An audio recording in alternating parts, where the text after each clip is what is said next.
Outside the space station, two astronauts are working on repairs. Suddenly they hear a weird noise that makes their ears hurt as a shadow comes closer. In the USA, a group of teenagers is leaving on a trip to a lake house. Annie is introduced to Charlie, who behaves awkwardly and can't stop staring at a girl's picture on his phone. After a few hours of traveling, the group stops at a gas station and Brendan wanders around to take some pictures. At the back, he finds a truck with dripping blood and a shape that appears to be a body. Suddenly he's pushed down by Hunter, who thinks Brendan's a reporter and tosses away his camera. Brendan explains he's just a tourist that stopped for gas and Hunter shows him the body, which turns out to be just a dead deer. At that moment Charlie finds them, so Hunter releases Brendan, and both teens run back to the car when they see Hunter is armed. Meanwhile in Alaska, some scientists discover strange disturbances happening in the atmosphere. Moments later the teens make it to the lake house. While Rob and Kara have some dirty time alone in the house, the others take a walk to admire the forest. Brendan also installs a motion sensor on a tree to be safe against bears. The trio then wanders around and they find a house hidden in the woods. Annie convinces them to go inside because she thinks it's abandoned, but the fresh pelts hanging outside indicate it isn't. Inside the house they find a bunch of stuffed animals and a functioning Doppler radar. Under a dusty sheet, Annie finds a military radio, only to start coughing when the dust triggers her asthma. Thankfully she has her inhaler and quickly recovers. Then Brendan discovers some pictures on the wall that reveal the house belongs to Hunter, who used to be in the military and even worked as an astronaut. At that moment Hunter comes back in his truck, so the teens run to hide in another room.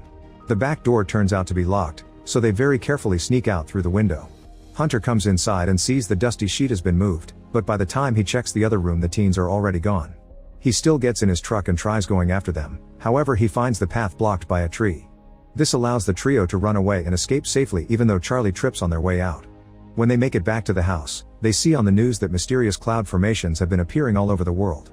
It's expanding very quickly, yet meteorologists can't understand what's happening. Brendan looks outside and notices the clouds are getting stormy in this area too. The group comes out to take a better look and Rob notices the car battery is dead, guessing someone left the lights on. However, everyone swears they didn't. In the Blackbird military bunker, the FBI and the Army are having a meeting to discuss Project Blue Book, using files containing pictures of aliens. It originally ended in 1969, but pilots kept on reporting similar experiences since then. A prisoner called Romanovich is brought in and asked to share his story, which they didn't believe in the past. They receive a call that the visitors are approaching and Romanovich shows the tattoos he received during the last incident, telling the soldiers those visitors can't be fought. Back in the lake house, Rob concludes that their car hood had been forced because he found a tool wedged in the frame that shorted out the battery. Charlie thinks it was Hunter, who is currently going through the forest to get some traps ready. In the evening, Annie asks Charlie about the picture in his phone. He explains that's his former girlfriend, who died 10 months ago in a car accident.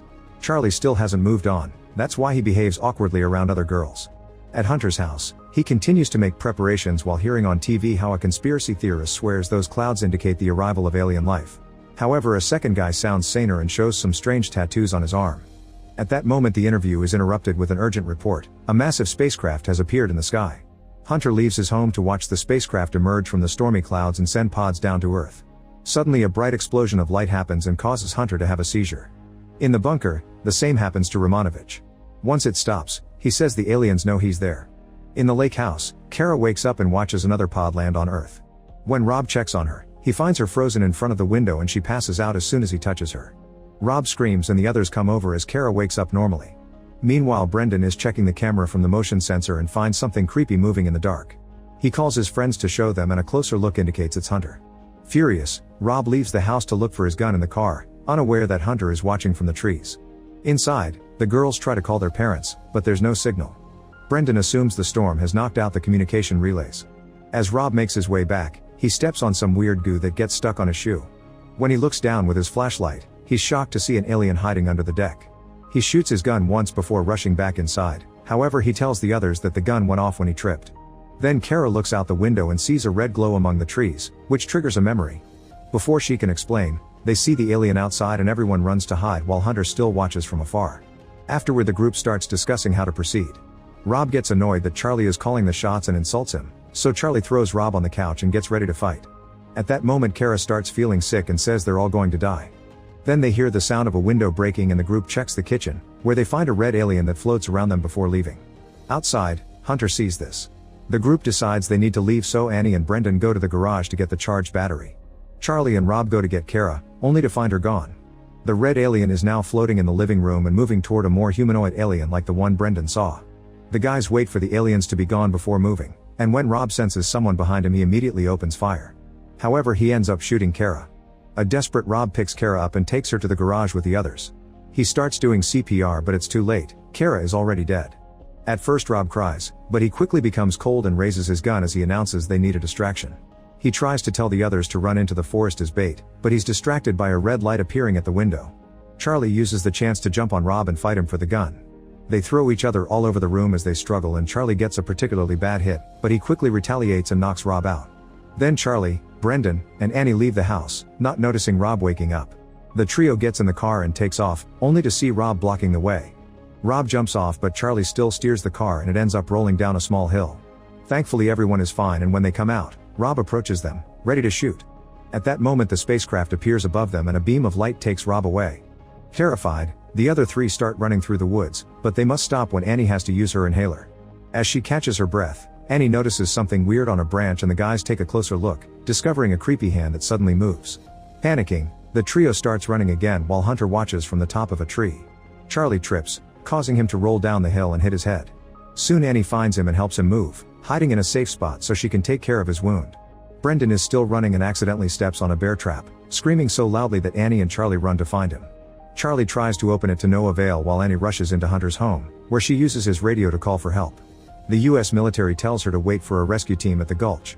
After hanging up, she notices an alien hiding behind her and runs away. Back to Charlie, he hears a noise and grabs a branch to defend himself, but Hunter sneaks behind him and easily disarms him. Then he removes the bear trap and informs Brendan that the damage to his leg isn't too bad. At that moment Annie comes back and tells them of the alien in the house, so Hunter moves the teens to another spot. While he moves to the side to use his flashlight, Annie secretly tells the boys that help is on the way. The flashlight effectively attracts the alien, who trips on Hunter's rope and gets caught in his trap. A laughing Hunter asks the creature if it remembers him before shooting it. Charlie realizes Hunter used them as bait and tries to punch the guy, but Hunter easily stops him with a light hit. Afterward the teens follow Hunter to his house, where he gives Brendan an injection and makes him drink some medicine. Then he makes him bite on a stick before painfully setting his bones so he can finally bandage the leg, which causes Brendan to pass out. Charlie chats with Hunter to keep him distracted so Annie can steal the keys of his truck. However, Hunter can tell what they're doing and explains his truck isn't working anymore. Hunter says he's willing to lend them his boat, but they must wait until morning if they want to survive the trip. Apparently sunlight interferes with the aliens' metabolism, making them slow.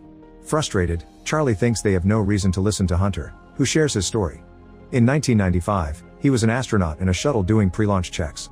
One moment he blinked, the other he woke up in a deserted land 2,000 miles away with no memories of what happened in the last 48 hours. As time passed, some memories came back, lots of lights, some smells and tastes. Romanovich had gone through the same thing and they both found strange tattoos on their bodies after the experience. Hunter says this is how the aliens mark the humans that show promise for later upgrades, and that they've been conducting test runs for the last 60 years in preparation for tonight, during which there will be a mass abduction. Charlie doesn't believe any of this, so Hunter proves it by moving objects with his mind.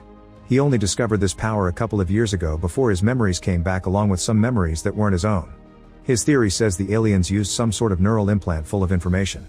Now he knows everything about the aliens, including the fact humans only evolved from unicellular organism thanks to the aliens' intervention.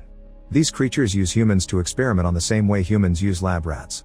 Hunter did try to warn the authorities about tonight, but they said he was crazy, so he's determined to hunt down the aliens himself for revenge. Afterward Hunter goes out to prepare more traps. Annie tries to comfort Charlie, who shares the story of how his girlfriend died. That night he had been driving and fell asleep on the wheel, causing the accident. When he woke up he tried to get the girl out of the car, but it was too late. The chat is interrupted by Hunter, who comes back dragging the body of the dead alien. He goes into the other room and starts cutting the creature open. Seeing a chance to escape, Annie and Charlie wake Brendan up. Suddenly the house starts shaking and the red lights appear outside, causing Hunter some unbearable pain. Then a screeching sound echoes in the house, hurting the teens' ears too. They get scared when they see a figure at the door, but it's Hunter who is leaving to check on his traps. Soon the lights change to blue and Brendan has a seizure as a bright glow fills the room. When Annie and Charlie can see again, Brendan is gone and there's a hole in the wall. At that moment the alien comes in, so Annie and Charlie hide under the bed. While the alien looks around, Charlie notices a loose plank and breaks it, allowing the duo to escape the building right before the alien lifts the mattress. Then Hunter fires at his house until the creature runs away. He says he's having fun, so he gives the teens the boat keys and tells them to leave without him. Annie and Charlie run to the lake, only for Charlie to freeze when he realizes this area is too exposed. Annie thinks he's letting the memory of his girlfriend make him a coward and decides to continue alone. She runs to the boat, and when she's about to start it, she has an asthma attack that quickly gets worse because she can't find her inhaler. Charlie pushes through his fears and comes to help, since the inhaler was left in his pocket after last time. At that moment they see light in the sky, and the noise makes them think it's the helicopter, but it's actually the spacecraft. A beam of blue light makes Annie freeze and starts taking her away, so Charlie clings to her to be taken too. Moments later, Charlie wakes up inside a strange pool. He breaks the tissue on the wall and looks out to discover hundreds of pools with people that are being watched over by the floating red aliens. Then he breaks the tissue on the opposite wall and discovers a tunnel, so he crawls through it to reach the another area. As he looks for Annie, he hears a voice calling his name and is shocked to discover Brendan hanging on a wall. He says the aliens fixed him because his leg doesn't hurt anymore, but when Charlie breaks the tissue covering Brendan's lower body, he discovers it's been replaced by machinery. Terrified, Charlie keeps going and finds a room with a beating heart inside. Further in the back, there's another room with 2 tubs containing Kara and Rob, who are also missing their lower bodies. Rob suddenly wakes up and grabs Charlie's arm to stop him from leaving, but Charlie struggles against his grasp and forces him to release him by breaking the pipes connected to the tub. Hearing Annie calling for him, Charlie keeps on searching and eventually finds her in a tub too. Her body is still complete, so Charlie picks her up to save her and falls, revealing some wires connected to a weird skin shape on her back. Disconnecting her has also knocked her out. At that moment the aliens find Rob's broken pipes and come looking for him, using Rob's voice to call his name. Charlie finds a knife and hides in the tub, so when the alien comes closer, he bursts out to stab it. However, the creature is unbothered and grabs Charlie's face to push him underwater. Moments later, Charlie wakes up connected to an alien machine. As the aliens start experimenting on him, he has a vision of him in the tub and his dead girlfriend appearing next to him. She asks him to let her go so he can start over, and Charlie agrees. At the same time the aliens drill into his brain. The next time Charlie wakes up, he's back on the forest in the morning. Since he's naked, he immediately notices his body now has tattoos like Hunter's. His clothes are neatly folded next to him. Nearby, Annie wakes up as well, also with tattoos and clothes waiting, but her inhaler isn't needed anymore. Charlie and Annie soon reunite and neither of them remembers what happened last night, but they kiss anyway. Afterward they return to the house, where they find Brendan and Rob retrieving the car. In just a few seconds, a perfectly alive Kara joins them too. Meanwhile the US military watches the footage of the spacecraft taken by their pilots on patrol. It seems the aliens are leaving, and Romanovich smiles because he knew it would happen. At his house, Hunter admires the alien body, which he has hung on the wall like another stuffed animal. The news say 20,000 people disappeared and came back overnight, so the military are putting them in quarantine. Later that day the teens get on the car to go home and Rob shocks everyone by predicting the texts that would arrive to their phones. At that moment they find the road blocked by soldiers and cops, who immediately see their tattoos and make them leave the vehicle. Then the men discuss what to do and Annie can hear them talking about killing them even though they're whispering. Suddenly the soldier turns around and quickly shoots Rob and Kara. When he aims at Brendan, he only hits him in the leg while a cop uses the chance to shoot Annie. Furious, Charlie activates his new power and calls the gun to his hand, opening fire on the men blocking the road. At the same time Hunter helps him from the trees. Brendan also activates his new ability and simply disappears. Charlie shoots the soldier approaching Annie, who is still alive. A cop grabs him from behind and Charlie throws him to the ground, breaking his neck. Afterward Charlie and Hunter share a nod before Hunter leaves. Brendan appears nearby and Annie and Charlie leave with him through the woods. After they're gone, Kara's wound heals itself and she wakes up. Then Kara touches Rob to heal him too. In the forest, the trio notices another storm coming. Make sure to subscribe and turn on notifications so you can watch more videos like this. Thanks for watching.